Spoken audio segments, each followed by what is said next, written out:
Welcome to the Empowered Wife podcast, where it's all about fixing your marriage without your man's conscious effort so that you feel desired, taken care of, and special, even if your relationship feels completely hopeless. I'm Laura Doyle, and today we're talking about 3 signs that your husband is not supportive now.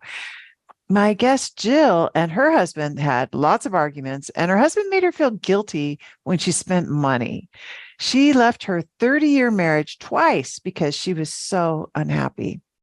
But when her husband introduced her to the audiobook of The Empowered Wife, she was open and decided to experiment. Today, they have a closeness they've never had, and she is so thankful for her husband. She's going to tell us how she did it so you can do it too. But first, let's get to 3 signs your husband is not supportive now, because it feels terrible to know that the guy who used to trip over himself trying to help and serve you is now only interested in staring at his phone or computer or staying at work all the time. What a disappointment, especially when you have so much to do and so many responsibilities, because you set out to be partners and now he isn't doing much to contribute. You don't need me to tell you when your husband is not being supportive, because you already know you don't feel supported. The bigger question is, why isn't he supporting you? And what can you do about it? But first things first, here are the signs he's not supportive now. Number 1 is he doesn't listen to you. Number 2 is he doesn't appreciate what you do. And number 3 is he doesn't do what you ask. If you've already asked him to be more supportive or told him that you need appreciation or help, then what else can you do about this? Well, here are 3 things that you could experiment with if you feel your husband isn't supportive now. Number 1, receive what he is offering. For example, let's say you have a new baby and you are doing everything for that baby, and then he washes the baby's bottles, but he doesn't do a great job. And as a conscientious mom, you're not okay with giving the baby a bottle that isn't properly washed. So you wash it yourself and you let him know he needs to be more thorough the next time. But there is no next time because he stops washing the bottles altogether.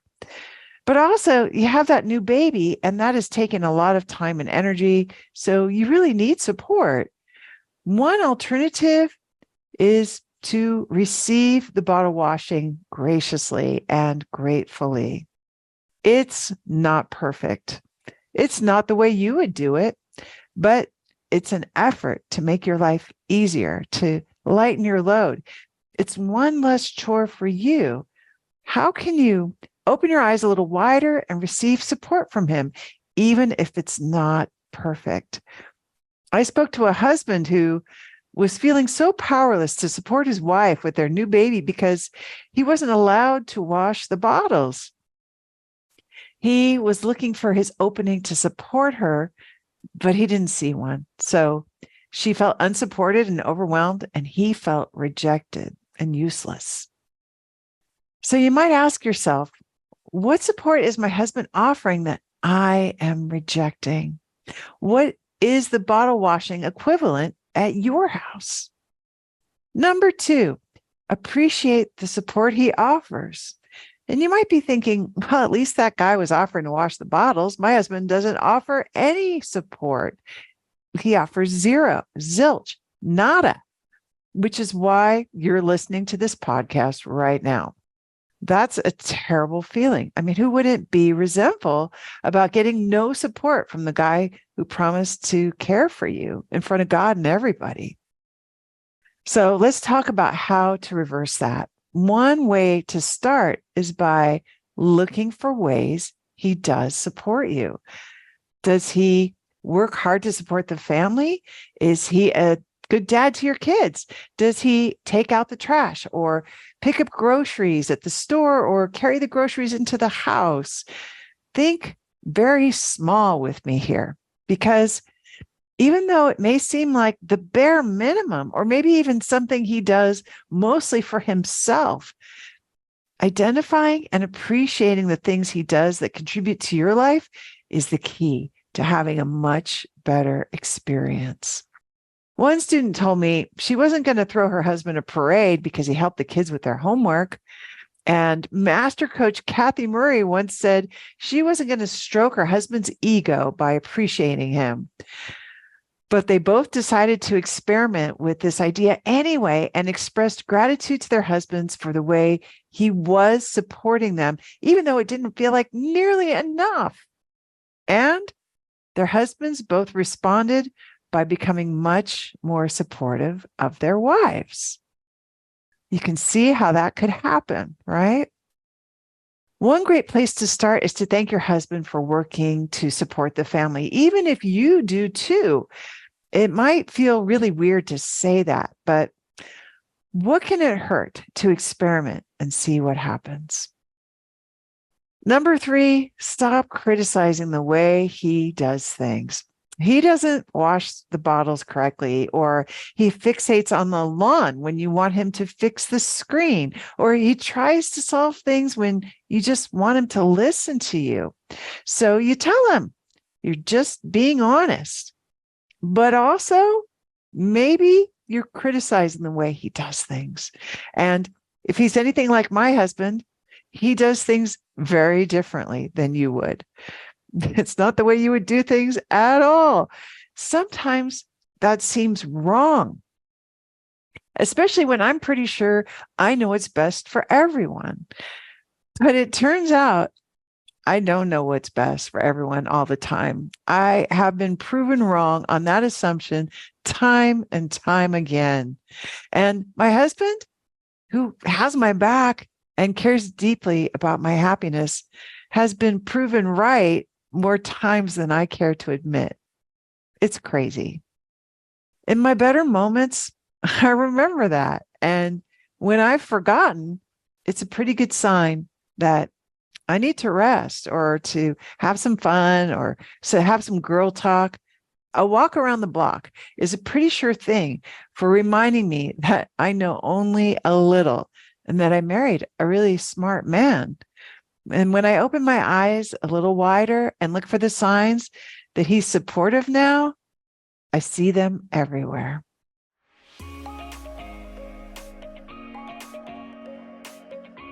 If you're wondering how to get started with fixing your relationship and making it shiny again, then you need a roadmap. Get 6 simple steps to follow that will set your relationship up for success. Discover 3 common mistakes that wives make trying to fix their relationship that just make things worse when you download my free Adored Wife Roadmap. You can do that at getcherished.com. Go to getcherished.com now to get your roadmap in minutes.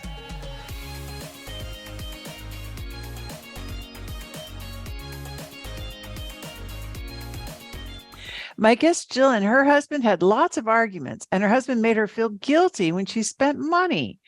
She left her 30-year marriage twice because she was so unhappy. But when her husband introduced her to the audiobook of The Empowered Wife, she was open and decided to experiment with it.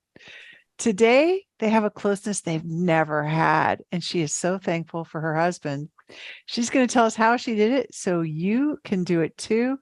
Jill, welcome to the podcast. So excited to hear your whole story. This is amazing. Well, thank you. So take us back to the bad old days. What were the problems going on? We had a lot of children and we argued all the time. And I wasn't working. He was making all the money and I didn't make any. So if I spent too much or did something for myself, and because he didn't make a lot. And so he would complain and I would always feel bad. And then we'd argue about things, and it wasn't, and I was blaming him for everything. I wasn't happy, so it's his fault. And he's not doing this and he's not doing that. And I never apologized. I didn't say thank you hardly ever. I just kept thinking and focusing on the negative things about him, like he didn't make enough money and he doesn't want me to have any fun, and I'm home with these kids all day. And so I blamed him, and I was like, you know what, I'm never going to be happy with him. I'm just going to leave. So I left our marriage, but he loves me. He always has, even though I was not respectful. I didn't have gratitude for the things that he did. For all those years of me being able to stay home with my kids, I didn't appreciate it. I just thought it wasn't enough.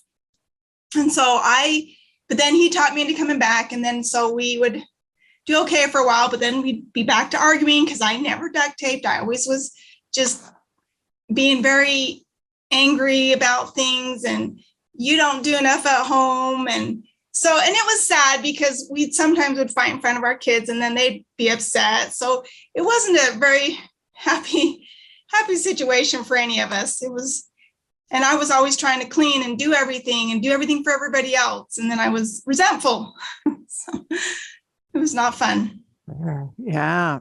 What was the thing that made you decide to leave? I heard you say, I totally get it, that you just thought, I'm never going to be happy here. But was there something that kind of pushed you over the edge on those occasions that you thought, okay, because it sounds he miserable. would yell a lot, and he's got a really loud voice. So to me, it's like, oh, he's just really mad, and he's always angry, and it's just not a good place for the kids to be. But I was yelling too. Just because I have acquired a voice doesn't mean that my yelling wasn't detrimental to the kids. So I was just all focused on him. He yells too much, and he doesn't want me to spend any money, and he doesn't make enough money. He doesn't want me to have any fun. I was basing all of my happiness or unhappiness on him. It was like all on him. And I wasn't taking any responsibility for me at all. Well, Jill, you tell it, you're so accountable now, right? You're super accountable. I see it. You see it now, yeah. But Yeah. I also really, it does sound so dreary, right? There's yelling. It's so hard to feel like you're just, watching every dime that you spend. That right there is exhausting too. Mm-hmm. And then feel like you're never going to be happy in this marriage is just a really discouraging place to be. So it does sound really hard, and lots of children, which is a lot of work, right? How many children do you have? I have 8. Yes, 8. I just wanted you to say that out loud, because it's an incredible accomplishment to raise 8 kids. It's a lot of work, right? So yep. So you were probably a tired mama a lot of times, I bet. I was. Yeah. And I was resentful because I felt like I was doing everything, and I was nagging all the time and never getting what I wanted. Yeah. Did you try to do other things to fix him or fix the marriage? Like, I would complain to him about, well, I've been with the kids all day, so you can take them now. But then I would go clean something or do something else that was like, look at me, I'm the victim here. I'm doing all this work, and even though you have the kids, I'm doing this over here, keeping myself busy and not thinking, well, that's really nice, he's taking care of the kids, and hey, maybe I could just go read a book or something. No, I was going to be productive and use all my time wisely and then be mad at him. Right? This sounds very familiar. I don't have 8 kids, but I remember doing the same thing. So yeah. But it is a frustrating place. And I hear you're so accountable, saying how you were yelling too. But really it just sounds like you had no reserves because you were so exhausted, probably. I was. So stressed out. I wasn't taking care of myself. I was taking care of everybody else but me. Yeah, of course. Right. That's, I think, very, very common story we hear. So, was there a moment when you thought, well, we just can't go on like this? This can't go on. Yeah, I did. I thought, well, I'm probably just going to have to just deal with this. And this is just going to have to be my marriage because I don't want to break it up because of my kids. So I'll just we just learned how to not fight in front of our kids, because this one day my daughter was standing there and she saw us arguing and yelling and she just sobbing, and it just broke my heart. And I thought, you know what? Okay, I can be in an unhappy marriage, but I don't need to make it unhappy for my kids. So we learned to not fight in front of them, but we still would argue alone in our room, and we still weren't happy all the time. Sometimes, because I knew he loved me. I always knew that, but we didn't always respect each other. And so I just thought, well, I'm just going to do it for my kids and put on a happy face. Wow. It sounds heavy and hard. And I really hear you trying to protect those kids from the conflicts. Did that work? Did the kids? Well, it worked for my kids because then they didn't see it. And that was really good because my kids are everything to me. I would do anything for them, and I wanted them to be happy and feel safe. So we kept our arguments to ourselves most of the time. We did pretty good. Yeah. But so we did have a lot of fun times, and we did a lot of fun things together, and it was nice, but we did have a lot of arguments. Yeah. No, I just, and it sounds like even though the fights were happening privately, I mean, I just know for us too, the tension, you could feel the tension, even if there wasn't words being said. And that, and it sounds like it probably had some impact on your kids too, would you say? Yeah. Now that they're adults, they're like, man, my oldest three, those three, they got the brunt of it because we hadn't learned how to keep it to ourselves yet. So they were like, man, you guys argued all the time. I'm like, yes, I'm so sorry. Oh, ouch. Yeah. That's hard to hear because you're doing the best you could to protect them, and also just provide for them, and provide all the care that they needed all day long. Right. Yeah.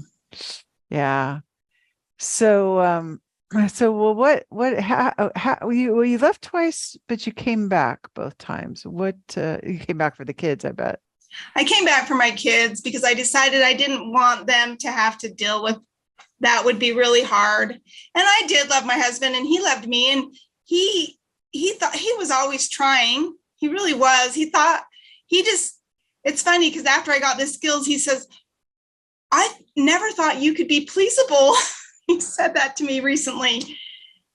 And so I was just shocked. And that was because of the skills. So we love our children so much, and we wanted the best for them. And so I'm like, we're going to figure this out. And but we didn't have the skills. So we were just doing the best we can without them. Yeah. And those kids were a glue kind of for your marriage. It sounds like. They were. You probably wouldn't have stayed married without your kids. Maybe. Probably not. Yeah, my kids were everything. They still are. Yeah. Totally get it. Yeah. Makes sense. So, well, how did you find out about the skills? Well, it's funny because my husband listens to Audible, and he had to go somewhere where he wasn't going to be able to pick a book. So he was like hurrying, and he saw Empowered Wife, and he's like, I'm just going to read this, even though it says Empowered Wife. Listen to it. He listened to it, and he comes home and he says to me, because he doesn't usually recommend books to me because we read different books usually. And he said, I really think you would like Empowered Wife, and maybe you would probably be a really good coach. And I'm like, huh? What are you even talking about? I was like, had no clue. I was like, okay, well, I waited a week or two, and I kept thinking about it. And since he already had it on Audible, I started listening to it. And I only read just a little bit, and I loved it. So I bought the book instead of just listening to it. I bought it and I read it, and it was like lightning, because all this time I was not doing self-care. It was amazing. It was like an eye-opener. All this time I was blaming him for everything, and me not being happy, me not having any time for myself. That was all me. That was what I needed to do for me. And so I read the first chapter and I stopped and I waited and I just did self-care for like a whole 2 weeks. I was like, I just did so much self-care. My kids were like, what is she doing? They're like, what is mom doing? Mom's not cleaning the house and she's not doing the wash. In fact, where did she go today? Because I'm always available for everybody. I do everything for everybody. And so I started doing self-care and I felt so much better. And then I started realizing that I'm accountable for my own happiness and that it's not my husband's job to make me happy. And I was just, oh my word, it was life-changing for me. And then my husband was talking to me and I have a hard time expressing pure desires, like what I want, because I'm always doing everything for everyone else. And I'm like, I feel guilty. And my husband, but I work now. I didn't when we were raising kids, but I do now because I'm a teacher and I actually make more than him. And so I realized he was complaining about money because we only had one income. And I was such a nag that he was just responding to me. He was a mirror to me because I would feel guilty. And then so obviously I would say all this negative stuff. Then he'd be like, oh yeah, you're probably right. You probably shouldn't spend money. So it was a vicious cycle. But now we don't have that problem with money because I make a wage. And anyway, so I started thanking him for things, telling him thank you for all the things he does for me, even though it wasn't a lot because he does things for me. But I thanked him for all the years that I was able to stay home with my kids. And I was so grateful for that. And I mean, we were married 30 years and I'm like, just recently telling him, thank you for like all those years clear back, for like 20 years, you stayed home or let me stay home and you worked. And I'm so grateful for that. I mean, I am so happy I got to do that. I didn't have to work at all. I didn't have to do anything but my children. And I got to raise all of them before I went back to work. My daughter was in kindergarten or first grade, one of them. And I went back to teaching. So I was home with all of them. And I thanked him for that. And then I started, instead of being a nag, my son's getting married in September. And I said, I would love to have the ceiling fixed and the swing fixed and this thing fixed before my son's wedding, because it's in our yard. And I had been telling him, thank you for things. And then and I let it go because it had been years. These haven't been done. I'm like, it's just going to sit there, but whatever. I was like, I'll just say it. Within a week, everything's done. And then we got the paint today to finish the ceiling. Unbelievable. So, yeah. All of a sudden. And then, yeah. And he told me, it's amazing. He told me that he was telling my children just yesterday, because we had a memorial for my son who passed away in October. It was his birthday yesterday. So he would have been 24. And anyway, so we had a birthday party for him. And my husband told my children, in all the 30 years we have been married, your mom has never said, I apologize. In the whole 30 years, this last 2 months has been more in those 2 months than all of the 30 years. Because I never used to apologize. I never did. I did not have any accountability. And if I did, I was like, oh, well, I just didn't apologize, even though there were so many things to apologize for. And my husband says, it's okay. I don't hold grudges. You don't have to apologize. And I says, well, I want to apologize because you deserve it. You do all these things for me. And he has, and it's so amazing because when we went on a vacation recently, he hasn't bought me jewelry in, so many years, probably like 15 years. And I was looking at a necklace and I said, oh, I love this. This is so beautiful.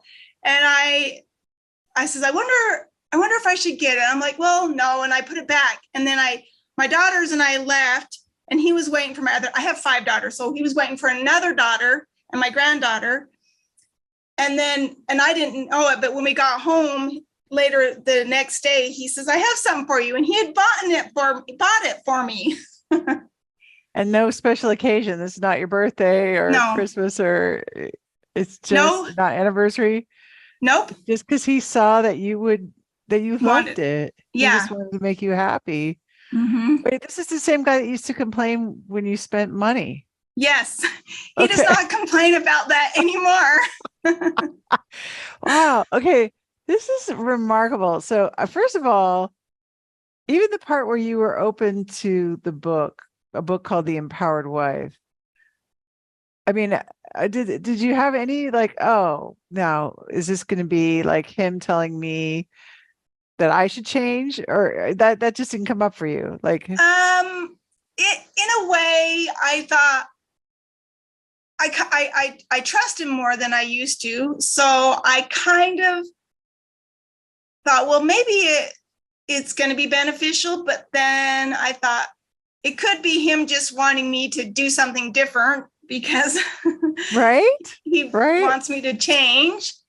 But so but since he doesn't recommend books to me hardly ever, I thought, well, he very rarely tells me that this is a good book to read, and all right, I'll try.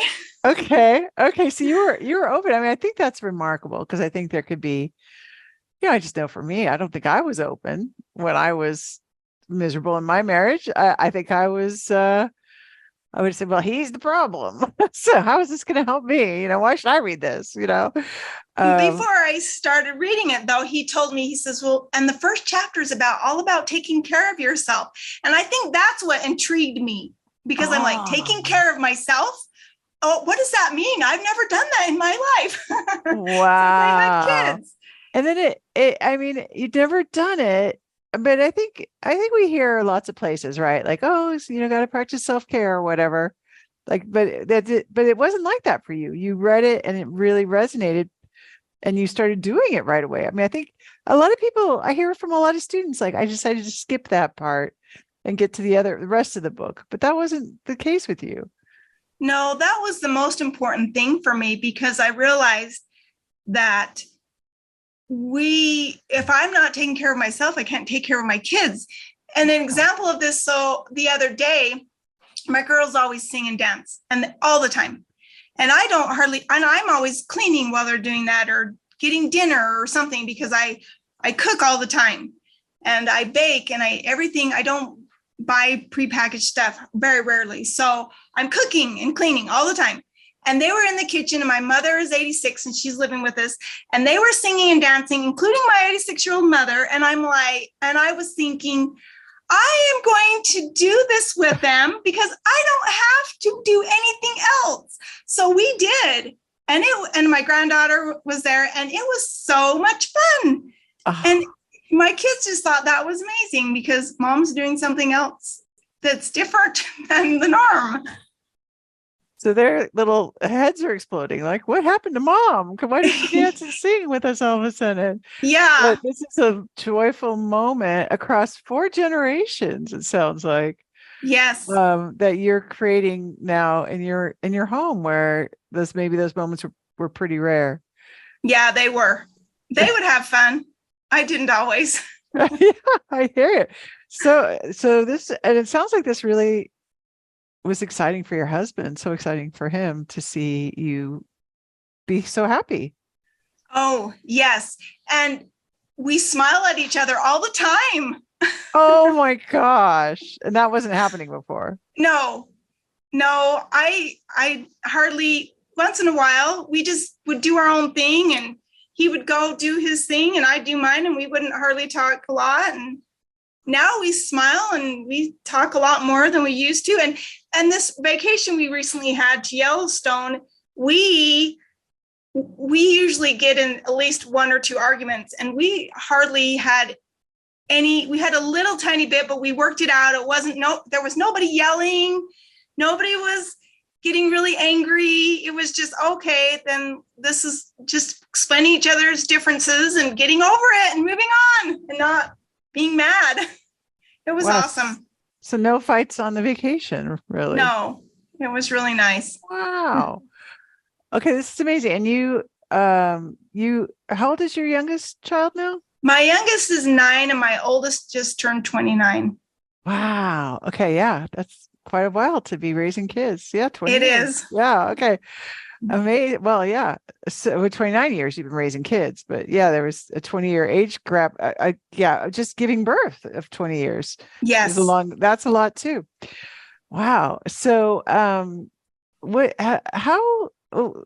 has this impacted your kids now that you guys are smiling at each other and you're dancing, with your little girls and your granddaughter and your mom, and that you're getting jewelry and that there's no fights on the vacations? How do you think that's impacting them? They have noticed and they're really happy. And my sons are funny because they hear me say, well, stay on your own paper. So my sons they're hilarious. And my sons are always like to his brother.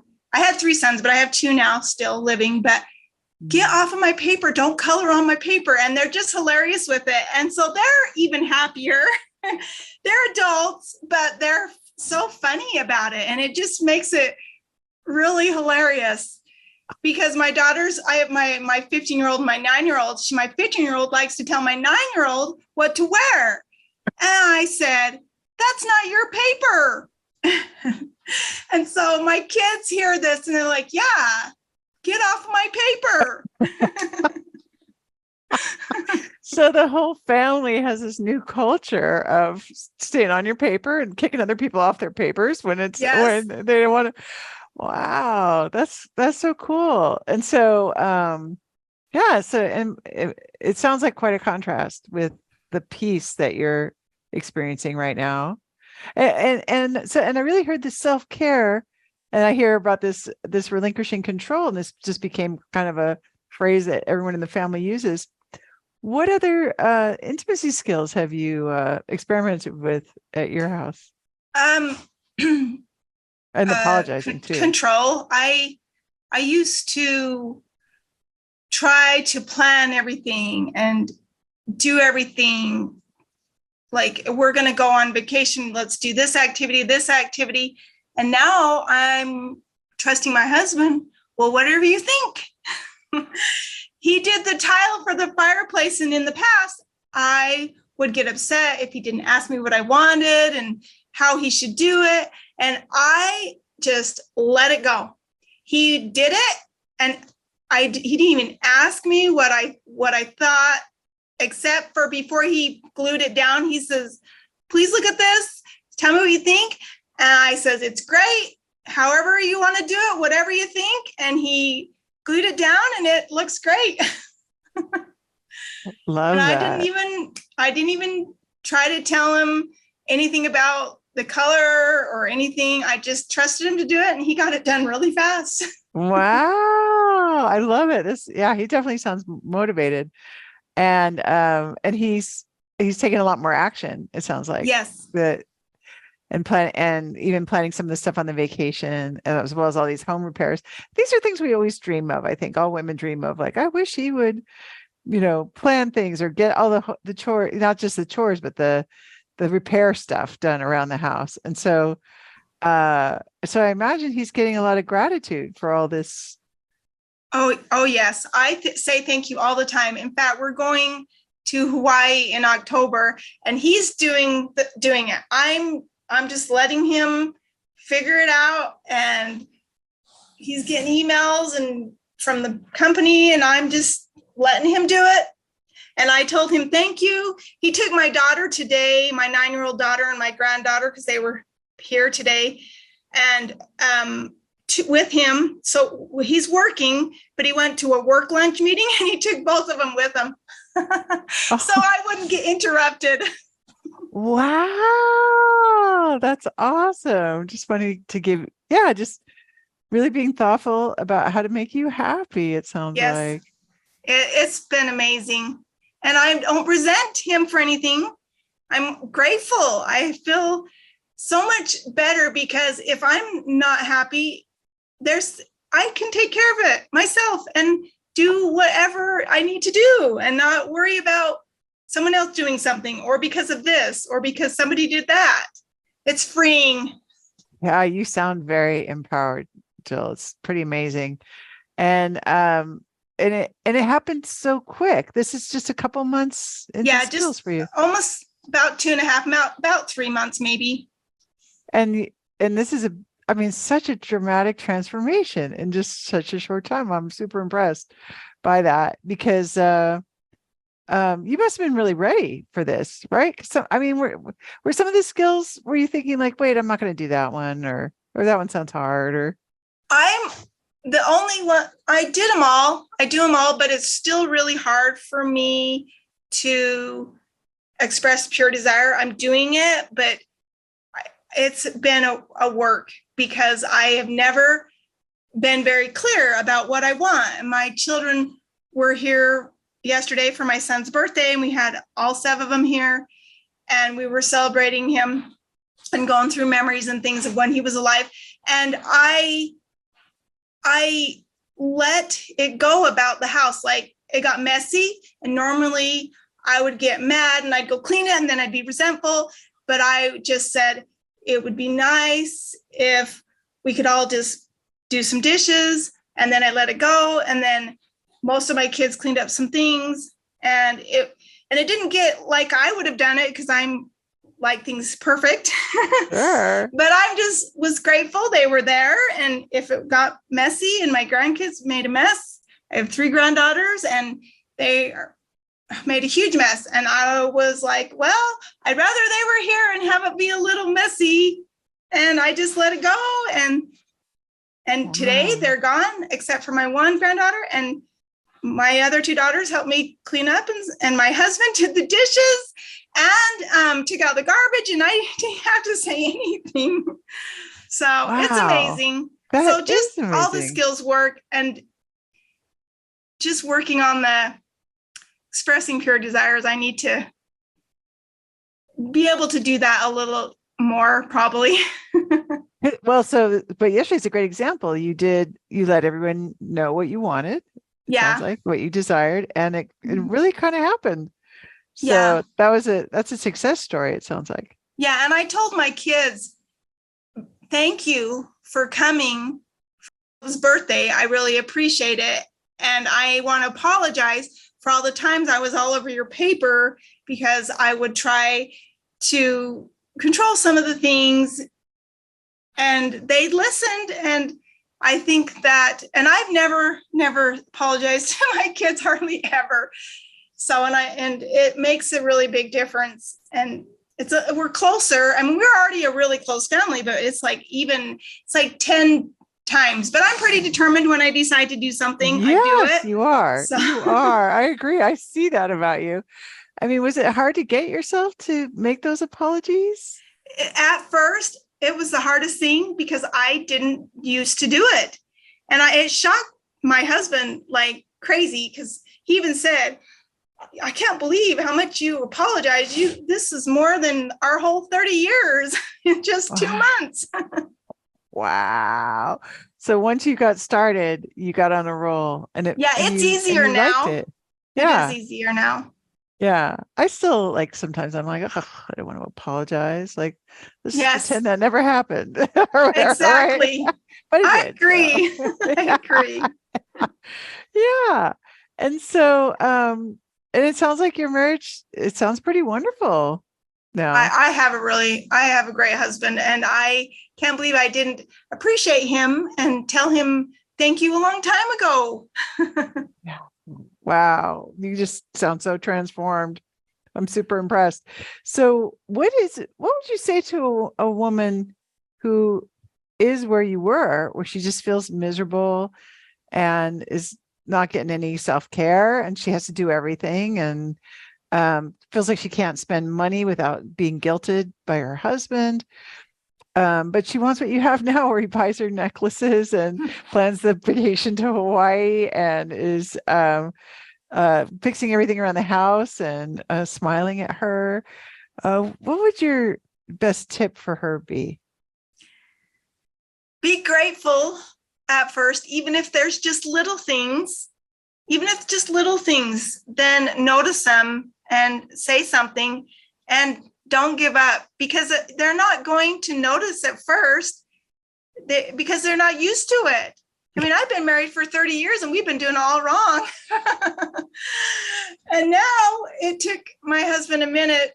And he even said to me, I wondered if you were just going to go back to the way you were, because I had done something and I didn't apologize that day, but I did the next day. And he said, oh, I wondered if you were just going back to the way you were because you didn't say you apologize.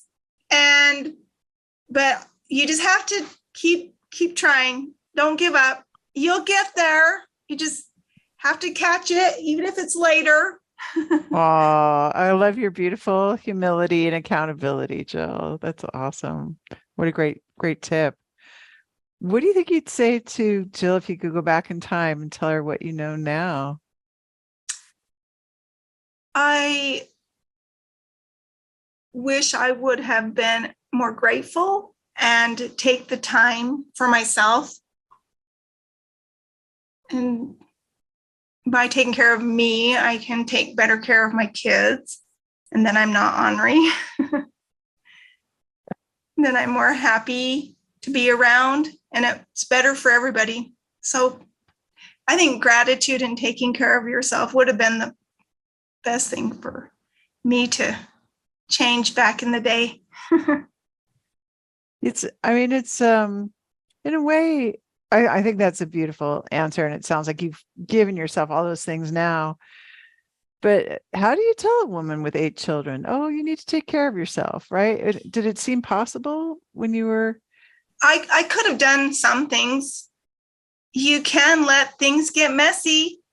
And if they don't get clean today, you can do it tomorrow. Just read a book. I went in my room and read last night, and my house was messy. Gotcha. Of course, you're getting some help. You're getting more help with that now, too. Oh, yeah, I do. My husband helps me a lot. He does all the laundry, too.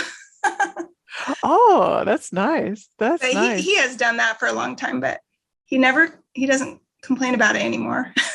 Wow. So great. Well, Jill, it's a remarkable story. I just admire how quickly and thoroughly you have transformed. Even your husband saying, oh, I wondered if you're going to go back to the old ways, but you haven't. Mm-hmm. And in his original recommendation, he said you would be a great coach. Yeah, he did. So it's a nice compliment. And I agree. I think you would be a terrific coach. You seem like you've got a lot of determination, a huge commitment for your marriage too. Oh, yes. You're making it fantastic. And certainly out of love of your kids, but I sure hear a lot of love for your husband too. Oh, I do. He's awesome. Yeah. I'm so blessed. Yeah. Well, congratulations, because it's not a story you get to hear everywhere else in the world. But a 30-year marriage that is so transformed is an incredible accomplishment. Very inspiring to hear what you've created, Jill. Thank you. Thank you so much.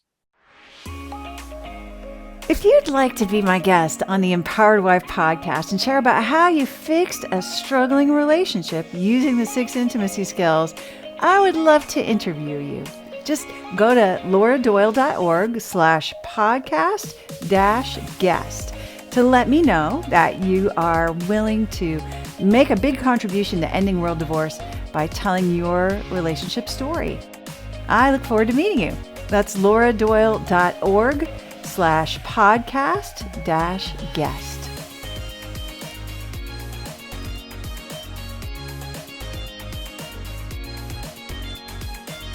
Listen and subscribe to the Empowered Wife podcast. On next week's podcast, we're going to talk about how to fall back in love with your husband. In the meantime, I hope you're having lots of fun. Today's fun fact is that you never know what you had until you clean out your closet. Where did I get all this stuff anyway?